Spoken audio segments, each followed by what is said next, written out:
بسم اللہ الرحمن الرحیم والصلاة والسلام علی رسولہ الکریم وعلی آلہ وصحبہ اجمعین اما بعد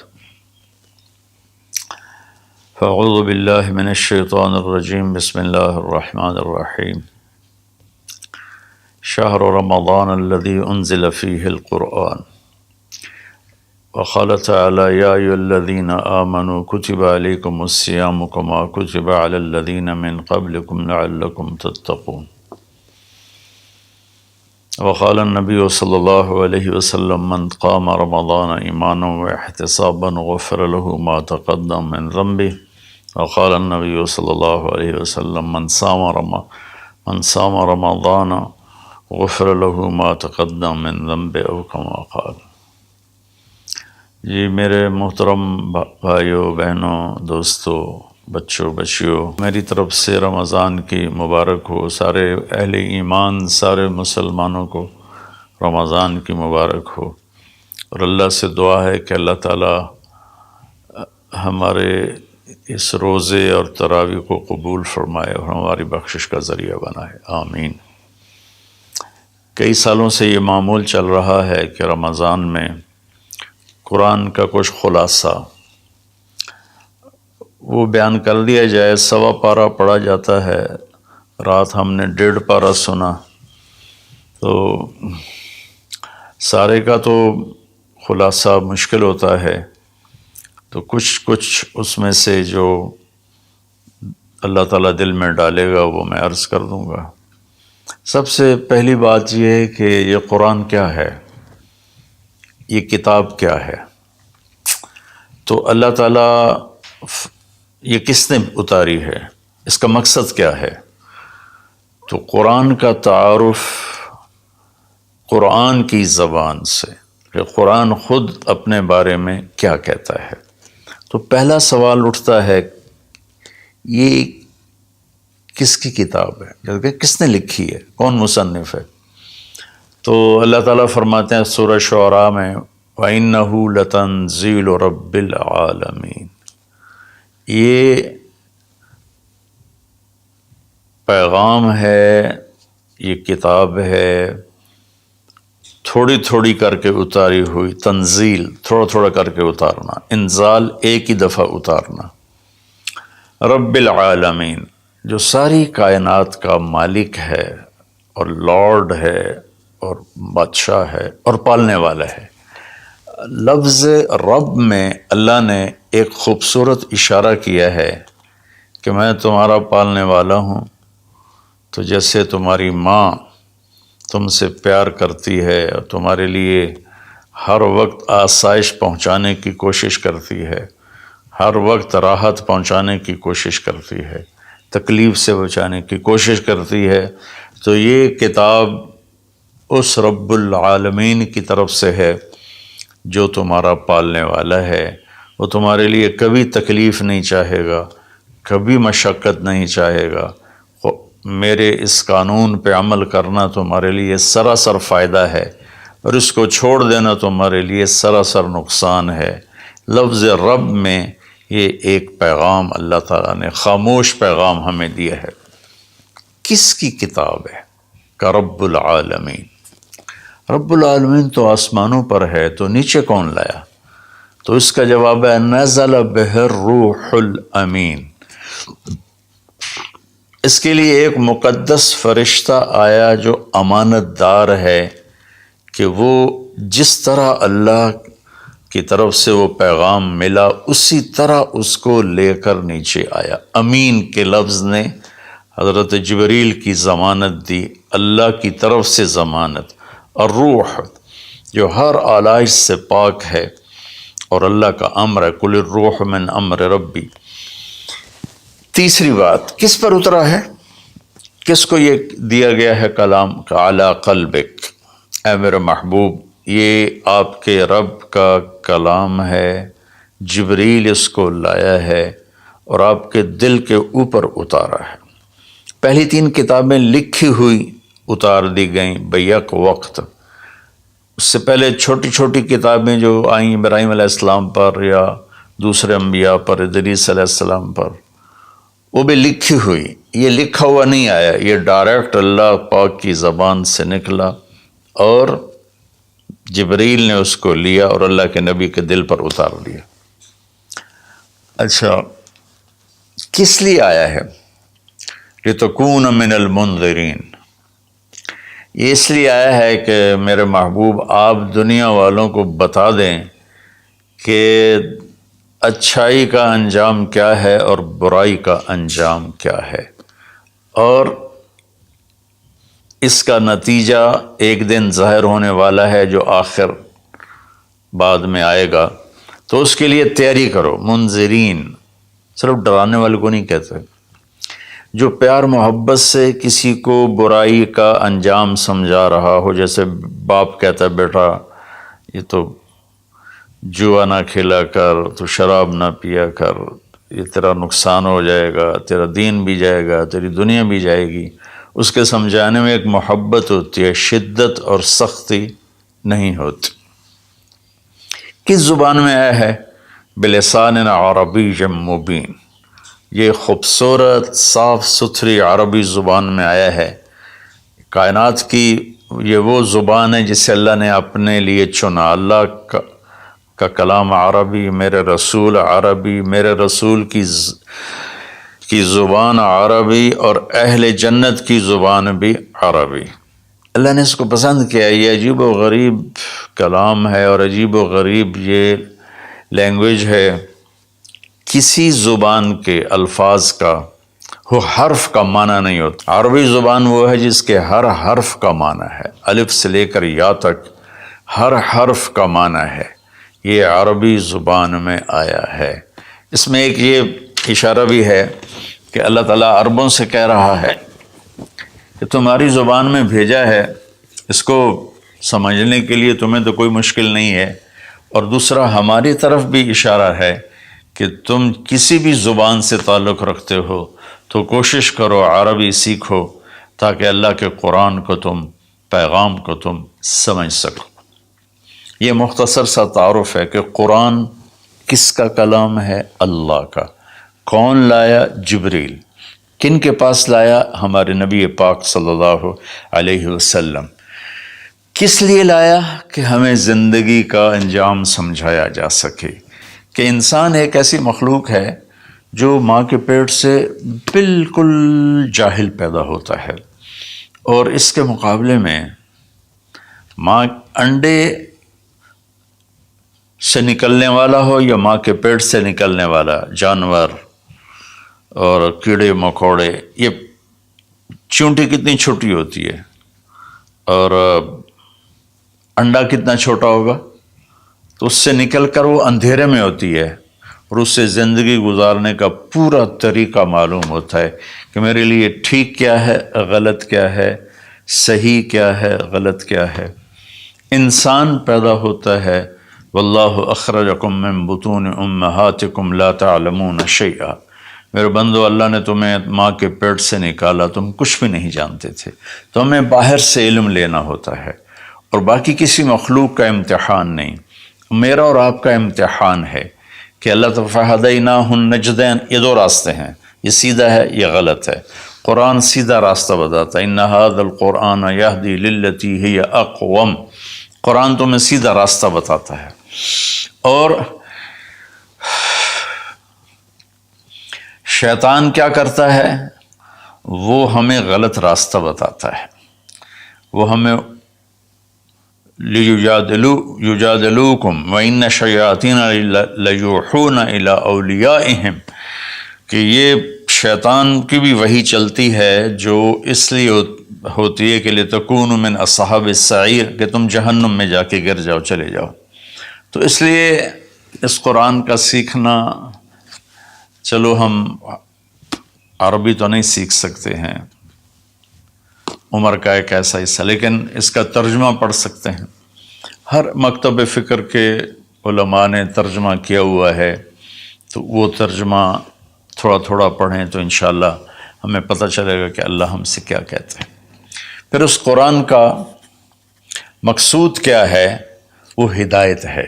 الف لام میم ذالک الکتاب لا ریب فیہ ہدن للمتقین، یہ کتاب کی پہلے اللہ نے ضمانت دی کہ یہ ہر شک و شبہ سے بالا تر کتاب ہے، دنیا میں کوئی یہ دعویٰ نہیں کر سکتا، نہ بولنے والا نہ لکھنے والا۔ انبیاء کے سوا بڑے سے بڑا علامہ ہو بولنے میں خطا کھائے گا، بڑے سے بڑا علامہ ہو لکھنے میں خطا کھائے گا، صرف میرے رب کا انبیاء اور میرے رب کا کلام ہر خطا سے پاک ہے۔ تو یہ کس لیے ہے؟ ہدن للمتقین، یہ ہدایت ہے۔ ہدا یہ جو کہ عربی زبان ان کی تھی، تو اللہ تعالیٰ نے انہی کی، سبحان اللہ، انہی کے استعمال کے مطابق جب قرآن کو اتارا تو وہ ہل کے رہ گئے۔ ہدا ویسے تو کہ سیدھا راستہ، لیکن ہدا اس چٹان کو کہتے ہیں جو سمندر میں ابھری ہوئی ہو، پانی سے باہر نکلی ہوئی۔ سمندر کے اندر بے شمار پہاڑ ہیں جو ہمارے زمینی پہاڑوں سے زیادہ ہیں، تو کہیں کہیں وہ اوپر نکل آتے ہیں، اور ان پر جب سورج کی چمک پڑتی ہے تو وہ چوٹیاں روشن ہو جاتی ہیں۔ اس روشن چوٹی کو عرب جب سفر کرتے تھے یا دوسرے بھی جب بحری سفر کرتے تھے تو ان کو نشانی بناتے تھے کہ یہ پہاڑ کی چوٹی فلاں جگہ کا پتہ بتاتی ہے، یا سمجھیے جدہ کا پتہ بتاتی ہے، یہ یمبو کا پتہ بتاتی ہے، یہ خلیج عقبہ کا پتہ بتاتی ہے۔ ایک مثال دے رہا ہوں۔ تو ہدا اس پہاڑ کی چوٹی کو کہتے ہیں جس کو دیکھ کر بحری جہاز اپنی سمت اور راستے کو صحیح کرتے تھے اور منزل تک پہنچتے تھے۔ تو اللہ نے اس کتاب کو ہدا فرمایا ہے کہ انسانی سمندر میں، انسانی زندگی کی کشتی کے لیے، میں پھر دہراتا ہوں، انسانیت کے سمندر میں انسانی زندگی کی کشتی کے لیے یہ جو قرآن ہے، یہ وہ چوٹی ہے پہاڑ کی جس سے تم راستہ پاتے ہو اور جس سے تم اپنی منزل تک پہنچتے ہو۔ ایک مقصد تو اس کا یہ ہے کہ مجھے کیا کرنا ہے قرآن بتائے گا، کیا نہیں کرنا قرآن بتائے گا، جو کہا گیا وہ کر لو، جس سے روکا ہے وہ چھوڑ دو۔ دوسرا، قرآن کا مقصود کیا ہے؟ ھذا بلاغ للناس، یہ پیغام ہے لوگوں کو پہنچانے کے لیے، جس کو امت آج بھلا چکی ہے۔ مدت ہوئی صیاد نے چھوڑا بھی تو کیا، تاب پرواز نہیں راہ چمن یاد نہیں۔ مدت ہوئی، پرندہ پنجرے میں بند تھا، جب شکاری نے اس کو کھولا پنجرے کا دروازہ اور کہا کہ جاؤ آزاد ہو، تو وہ کہتا ہے تاب پرواز نہیں، میں اڑ نہیں سکتا، تم بہت چھوٹی عمر میں مجھے پکڑ کے لائے تھے میرے گھونسلے سے، راہ چمن یاد نہیں، اور مجھے یہ راستہ بھی معلوم نہیں کہ میرا گھونسلہ کس چمن میں تھا، کس درخت پہ تھا، کس شاخ پہ تھا، میں کچھ نہیں کر سکتا۔ اس وقت امت خواہشات کے پنجرے میں اس طرح بند ہوئی ہے کہ راہ چمن یاد نہیں، تاب پرواز نہیں، راہ چمن یاد نہیں، کہ اللہ تعالیٰ نے ہمیں یہ سورہ ابراہیم کے آخر میں ھذا بلاغ للناس، یہ لہجہ ہے قرآن کا، یہاں ھذا بلاغ للناس، یہ پیغام ہے لوگوں کو پہنچانے کے لیے، وَلِيُنذَرُوا بِهِ، تاکہ انہیں خبردار کیا جا سکے، وَلِيَعْلَمُوا، تاکہ وہ جان لیں، أَنَّمَا هُوَ إِلَٰهٌ وَاحِدٌ وَلِيَذَّكَّرَ أُولُو الْأَلْبَابِ، کہ ایک ہی اللہ ہے، ایک ہی معبود ہے، ایک ہی الہ ہے، ایک ہی مدد کے قابل، ایک ہی پکارے جانے کے قابل، ایک ہی ہے جس کو پکارنا بھی ہے، بلانا بھی ہے، مانگنا بھی ہے، جھولی بھی پھیلانی ہے۔ یہ اس کا دوسرا مقصد ہے۔ اس امت کو ایسا نبی ملا جس کے بعد کوئی نبی نہیں آئے گا، کوئی نبی نہیں آئے گا۔ نبی اللہ بھیجتا ہے، خود بخود کوئی انسان نبوت کا دعویٰ کرے تو اس سے وہ نبی نہیں بنتا ہے، تو نبی اللہ بھیجتا ہے اور اللہ پسند کرتا ہے۔ تو ہمارے نبی آخری ہیں، لہٰذا اس کتاب کا پیغام دنیا کو پہنچانا ہم سب کے ذمہ ہے کہ ہم انہیں بتائیں کہ بھائیو آگے ایک زندگی آ رہی ہے۔ 2 باتیں ہو گئیں۔ تیسری بات یہ ہے کہ اس وقت ایک ماحول بنا ہوا ہے کہ دین پہ چلنا بڑا مشکل ہے، دین پہ چلنا بڑا مشکل ہے۔ تو اللہ تعالیٰ نے بسم اللہ الرحمن الرحیم، یہاں سے اللہ نے تسلی دینی شروع کی کہ میں شروع کرتا ہوں اس اللہ کے نام سے جو رحمان بھی ہے رحیم بھی ہے، مہربان ہے، نہایت رحم کرنے والا ہے۔ تو پہلا ہی جملہ بتاتا ہے کہ جو رحمان و رحیم ہو وہ کوئی ڈنڈے سوٹے کا قانون تو نہیں بنائے گا، بہت نرم سا بنائے گا، ہماری فطرت کے مطابق بنائے گا۔ بھوک کی حالت میں روٹی کھانا کون سا مشکل کام ہے، افطاری کے وقت کھانا کون سا مشکل کام ہے، ہر کوئی جھپٹنے پر تیار ہوتا ہے۔ پھر دوبارہ اللہ نے تسلی دی، الحمدللہ، سب تعریفیں اس اللہ کے لیے ہیں۔ حمد اور مدح یہ قرآن کے 2 لفظ ہیں۔ حمد ہے وہ تعریف جس کے وہ لائق ہے، اور مدح میں خوش آمد ہے۔ آپ نے فرمایا یا معاذ ایاک والتمادح فإنہ الذبح، معاذ خوش آمد کرنے سے بچنا یہ ذبح کر دینے والی چیز ہے۔ تو اللہ تعالیٰ نے کہا سب تعریفیں تیرے اللہ کی، اور اللہ کے صفاتی نام 99 ترمذی شریف میں ہیں، لیکن وہ 99 نام صرف نہیں ہے بلکہ جیسے اللہ اپنی ذات میں لامحدود ہے تو اس کی نام بھی لامحدود ہیں، لیکن ذاتی نام جو ہے وہ اللہ ہے۔ اللہ میرے بر صغیر میں خدا بولا جاتا ہے عام طور پہ، اہل علم بھی یہی بولتے ہیں، عام لوگ بھی یہی بولتے ہیں۔ میرا اس سے کوئی اختلاف نہیں ہے کہ یہ نہیں بولنا چاہیے۔ خدا فارسی کا لفظ ہے، پتہ نہیں کس نے یہ لفظ بنایا، خدا، وہ جسے کسی نے نہ بنایا ہو اسے خدا کہتے ہیں، لیکن اللہ نے اپنا نام بتایا کہ میرا نام اللہ ہے۔ تو ترجمہ لفظوں کا نہیں ہوتا، نام کا ترجمہ نہیں ہوتا، ترجمہ عبارات کا ہوتا ہے۔ میرا نام طارق جمیل ہے، اس کے الفاظ کا مطلب ہے کچھ، لیکن مجھے طارق جمیل کہہ کے پکارا جاتا ہے، اور طارق رات کو آنے والا، اور طارق کھٹکھٹانے والا، میں تو کوئی نہیں کھٹکھٹا رہا۔ مولانا خوبصورت، جمیل خوبصورت کو کہتے ہیں، نام کا ترجمہ نہیں ہوتا۔ اس لیے بہتر یہ ہے کہ اللہ کو صرف اللہ کے نام سے پکارا جائے، اللہ، سبحان اللہ، زبان ہی میٹھی ہو جاتی، اللہ۔ یہ کوئی حرام حلال کی بات نہیں کر رہا ہوں، افضل اور اولا کی بات کر رہا ہوں کہ جو نام اللہ نے اپنا کہا، اللہ، قرآن کو شروع اس سے کیا، ہمیں اللہ کہنا چاہیے۔ جو لفظ اللہ میں نور ہے وہ لفظ خدا میں ہے ہی نہیں، صرف اللہ کا حق، صرف اللہ کا حق۔ اور اللہ کے نام میں ایک عجیب صفت ہے، کسی بھی نام کا کوئی لفظ حرف نکالو تو مطلب بدل جاتا ہے۔ جیسے طارق، رات کو آنے والا، طرق، الف نکال دو، طرق، تو طرق کا مطلب ہے زمین پہ قدم مارنا، طریق سے طرق ہے۔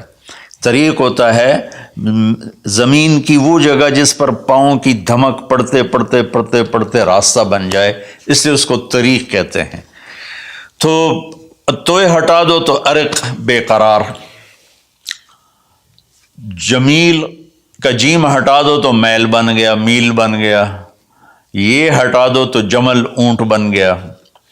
لفظ اللہ کی ایک خصوصیت ہے کہ اس کے ہر حرف کو ہٹا دو تو اشارہ اللہ کی طرف ہی ہوتا ہے، اللہ اللہ ہی ہے۔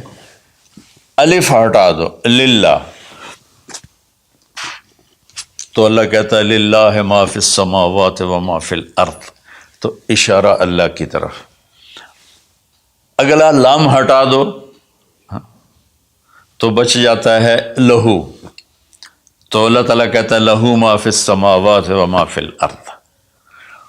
پچھلا لام ہٹا دو، الف کے بعد کا لام ہٹایا تو الہ بن گیا، اور آخری لام ہٹایا تو لہو بن، آخری لام ہٹایا تو الہ بنا۔ اور پہلا ہٹائے تو لہو بنا. تو میرا رب کہتا ہے اللہ، اچھا اللہ، الف ہٹا دو، للہ، اللہ، للہ ما فی السماوات و ما فی الارض، پھر لام بھی ہٹا دو، الف بھی ہٹا دیا، لام بھی ہٹا دیا، تو لہو ما فی السماوات و ما فی الارض. پھر آخری لام کو ہٹا کے پہلے لام کو بچا لیا تو وَهُوَ الَّذِي فِي السَّمَاءِ إِلَٰهٌ وَفِي الْأَرْضِ إِلَٰهٌ. اور پھر سب سے عجیب بات کہ سارے حرف ہٹا کر آخری ہے کی پیش کو باقی رکھو نا، تو وہ ہے اللہ لا الہ الا ہو. اللہ لا الہ الا ہو، هو اللہ الذی لا الہ الا ہو، قل هو اللہ احد، هو اللہ الذی لا الہ الا ہو. یہ لہو ما فی السماوات و ما فی الارض. تو اللہ تعالیٰ نے ہمیں تسلی دی کہ میں بہت بڑا ہوں. اچھا یہ اللہ، یہ جو تو قانون بھیج رہا ہے تو قانون تو بڑے سخت ہوتے ہیں، تو اللہ کہتا رب العالمین، نہیں میں تمہاری ماں سے زیادہ پیار کرنے والا ہوں، میں تم پر ایسے ڈنڈے نہیں چلاؤں گا. تو لیکن میرا اللہ کہتا ہے کہ میرا بندہ میں تیری ماں سے 70 گنا کا مطلب 70 نہیں ہوتا، لا محدود درجے میرا پیار ہے. پھر تسلی نہیں ہوتی، اللہ تو قرآن تو بھیج رہا ہے، پتہ نہیں ہم عمل کر سکیں گے کہ نہیں کر سکیں گے. تو پھر اللہ کہتا ہے الرحمن الرحیم. کیوں ڈر گئے ہو؟ کیوں قرآن کے مطابق دکان نہیں چلاتے، زندگی نہیں گزارتے، جاب نہیں کرتے، زراعت نہیں کرتے، تجارت نہیں کرتے، شادی نہیں کرتے، ساری چیزوں کو بنا لیں، تو کیوں ڈرتے ہو؟ رب العالمین پہلی گارنٹی، الرحمن الرحیم پہلے بسم اللہ سے. پھر دوسری گارنٹی اللہ، کہ میں اللہ ہوں، نفع نقصان کا مالک ہوں. پھر رب العالمین، تم پر مہربان ہوں، تمہارا پالنے والا ہوں. پھر الرحمن الرحیم کی دوبارہ تکرار ہے. کیوں ڈرتے ہو؟ رحمان بھی ہوں، رحیم بھی ہوں. اب اللہ نے جزا سزا کا بھی ایک رکھا نا، کہ بہت سے لوگ ہیں جو محبت کی بات جتنی بھی کرو وہ الٹا ہی سوچتے ہیں، تو اس کو دھمکانے کے لیے مالک یوم الدین. پھر یہ بھی یاد رکھنا کہ میرے پاس جزا سزا کا بھی نظام ہے. اس کو اللہ تعالیٰ اتنے خوبصورت انداز میں بیان کرتا ہے کہ ہم تو چونکہ عرب نہیں ہیں، لیکن عربی کچھ پڑھی تھوڑی بہت، اللہ نے اس کا ذوق بھی دیا. تو ابھی ساری بات ہو رہی کہ وہ ایسا ہے، وہ ایسا ہے، وہ ایسا ہے، لیکن آگے ہے ایاک نعبد و ایاک نستعین. یا اللہ تیری ہی بندگی کرتے ہیں، تجھی سے مدد مانگتے ہیں. تو ایک دم جیسے اللہ سامنے آ گیا ہو، الحمدللہ رب العالمین الرحمن الرحیم. ان الفاظ نے اس طرح کر دیا جیسے اللہ میرے سامنے آ گیا ہے، جیسے کأنک تراہ، جیسے اللہ میرے سامنے آ گیا تو میں کہتا ہوں ایاک نعبد، یا اللہ میں تو تیری ہی بندگی کرتا ہوں، و ایاک نستعین، یا اللہ میں صرف تجھے پکارتا ہوں مدد کے لیے، میں کسی اور کو نہیں پکارتا. میرے نبی نے حضرت عبداللہ بن عباس سے فرمایا وَإِذَا سَأَلْتَ فَاسْأَلِ اللَّهِ وَإِذَا اسْتَعَنْتَ فَاسْتَعِنْ بِاللَّهِ، کہ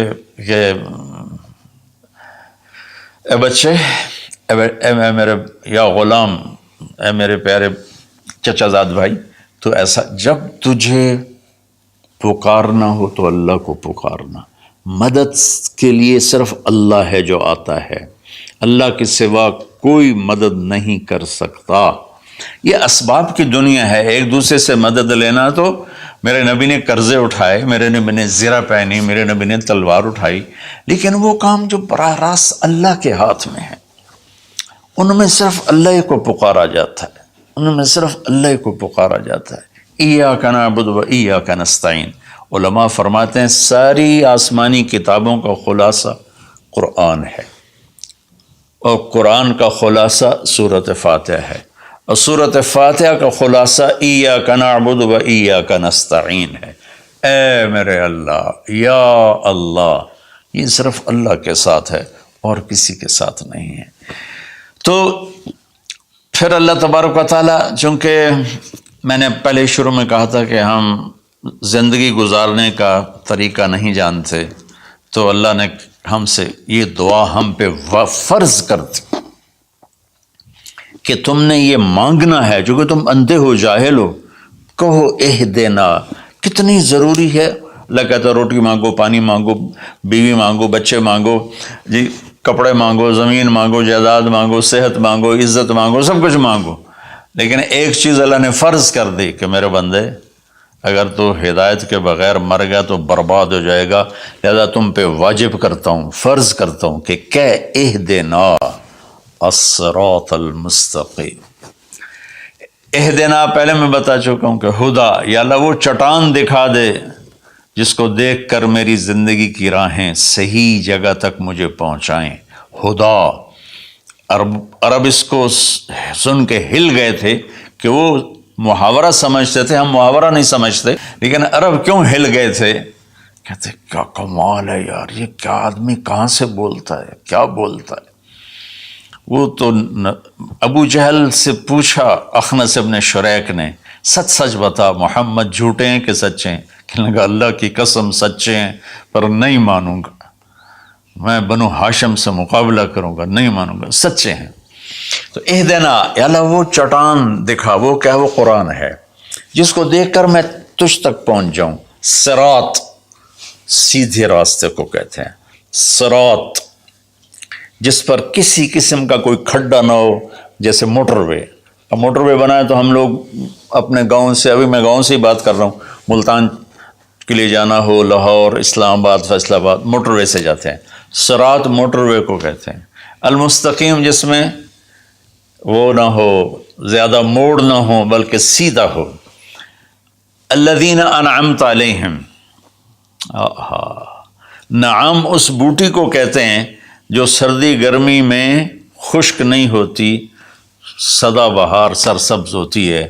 تو نعمتاً، یا اللہ وہ راستہ دے جس میں ہر چیز ملتی ہو، سبزہ بھی ہو، خوشیاں بھی ہوں، اور اس کے راستے میں کوئی سروس اسٹیشن بھی ہو، اور کھانے پینے کا سامان بھی ہو، کوئی بوفے بھی ہو، اور کوئی جو پیٹرول اسٹیشن بھی ہو. آج کی زبان میں کہہ رہا ہوں، یا اللہ وہ راستہ دے جو آباد ہو، جو سرسبز ہو. نعم کے اندر یہ معنی موجود ہے. غیر المغضوب علیہم ولا الضالین. پھر کہا آمین، زور سے کہو آمین. تو میرے رب نے فرمایا کہ یہ مانگو کہ مجھے سیدھی راہ دکھا. تو میرے بھائی بہنوں، حضرت علی رضی اللہ تعالیٰ عنہ علیہ السلام کا فرمان ہے کہ اگر میں سورۃ فاتحہ کی تفسیر کروں تو 70 اونٹوں پہ لا دی جائے گی. 7 آیات ہیں تو ہر آیت کے لیے 10 اونٹ. اور ایک دفعہ فرمایا کہ عشاء کی نماز پڑھ کے بیٹھے اور فرمایا کہ میں تمہیں بسم اللہ الرحمن الرحیم کی تشریح کر کے بتاتا ہوں، اس کا مطلب بتاتا ہوں. تو با سے شروع ہوئے، با صرف لفظ با سے شروع ہوئے، اور فجر کی اذان ہو گئی، با کی شرح چل رہی تھی. تو سورہ یعنی بقرہ، یہ سارے، اب ایک اور روایت ہے کہ سورہ بقرہ سارے قرآن کی سردار ہے، اور سورہ بقرہ کی سردار آیت الکرسی ہے جس میں اللہ اپنا تعارف کرواتا ہے. تو اس میں اللہ تعالیٰ نے شروع ہی میں ایک حکم دیا، یا ایھا الناس اعبدوا ربکم الذی خلقکم والذین من قبلکم لعلکم تتقون. اگر میں ساری سورہ بقرہ کا خلاصہ بتاؤں تو یہ آیت ہے کہ اے لوگو، یا ایھا الذین آمنوا نے کہا اے دنیا کے انسانوں، اس رب کی بندگی کرو جس نے تمہیں پیدا کیا، جس نے تمہیں بنایا، جس نے جعل الارض فراشا والسماء بناء. وہ رب جس نے تمہارے لیے زمین کا فرش بچھایا، آسمان کی چھت کو تمہارے اوپر جس نے تان کے رکھ دیا، اور ما لہا من فروج، کہیں سے وہ پھٹی ٹوٹی نہیں ہے. تو اس رب کے سامنے جھکو، اس رب کے سامنے جھکو. عبدہ اس بوٹی کو کہتے ہیں جو صحرا میں پیدا ہوتی ہے اور ہر وقت سرسبز رہتی ہے، اور اونٹ جب اس کو دیکھ لیتا ہے تو پھر وہ کسی جھاڑی کی طرف نہیں جاتا، سیدھا اس بوٹی کے اوپر جاتا ہے. تو میں قربان جاؤں، لفظ عبدہ میں، یہ عبد میں یہ اشارہ ہے، عبادت میں یہ اشارہ ہے کہ میرے بندو، میں تمہارا ایسا رب ہوں کہ تم میرے بغیر رہ نہیں سکتے ہو. تو ایسے میری طرف آؤ جیسے وہ تمہارے اونٹ تو ان کی عزت تھے، ان کا تاج تھے. تو میں تمہیں یہ پیغام دیتا ہوں کہ میرے بن کے چلو، میرے بن کے چلو۔ آخر میں حضرت یعقوب علیہ السلام کا انشاءاللہ سورہ یوسف میں اللہ تعالیٰ نے زندگی تو اس کی تفصیل آئے گی، لیکن یہاں صرف اتنی بات کہ اللہ تعالیٰ نے باپ کے روپ کیسا ہونا چاہیے، ایک باپ کو باپ کیسا ہونا چاہیے، اس میں جو یعقوب علیہ السلام کو فٹ کیا ہے اور کسی نبی کو فٹ نہیں کیا ہے، کہ یعقوب علیہ السلام نے اپنی اولاد جو نافرمان تھی ان کے ساتھ کس طرح زندگی گزاری، جو کھو گئے ان پر کیسے صبر کیا، اور جب وہ دنیا سے جانے لگے تو اس وقت کیا فکر کیا۔ تو مرنے والا کبھی کسی سوچ میں ہوتا ہے، کبھی کسی سوچ میں ہوتا ہے، تو یعقوب علیہ السلام نے فرمایا ما تعبدون من بعدی، دیکھو بیٹو میں جا رہا ہوں، میرے بعد کس کی عبادت کرو گے؟ تو انہوں نے کہا کہ ہم آپ کے رب کی اور ابراہیم کے رب کی، اسماعیل کے رب کی ہم عبادت کریں گے۔ تو والدین کے اوپر ذمہ ہے انہیں اپنے اللہ کا تعارف کرانا، اللہ کی پہچان کرانا، ڈنڈے سے نہیں، محبت سے، پیار سے، نصیحت سے۔ تو والدین پیار محبت سے اپنی اولاد کو اس پر لائیں۔ سورہ بقرہ اتنی لمبی صورت ہے کہ ابو علی رحمۃ اللہ علیہ بغداد میں 6 صدی کے عالم تھے، وہ سورہ بقرہ کو شروع کیا، اس کی شرح کرتے کرتے کرتے 32 سال گزر گئے اور وہ مر گئے، اور سورہ بقرہ وہ پوری نہیں کر سکے تھے۔ تو میں خلاصے کے طور پر اس میں سے یہ بتا رہا ہوں کہ ہم اپنے اللہ کو پہچانیں، اسی کو معبود بنائیں، اسی کو اپنا مددگار بنائیں، اسی کی بندگی اور عبادت کریں۔ اور ایک چیز میں نے چن کے دکھائی کہ ایز اے والدین ہمیں اپنی اولاد کو کس حال میں چھوڑ کے جانا ہے، اور اس سے پہلے میں نے قرآن کا تعارف کروایا۔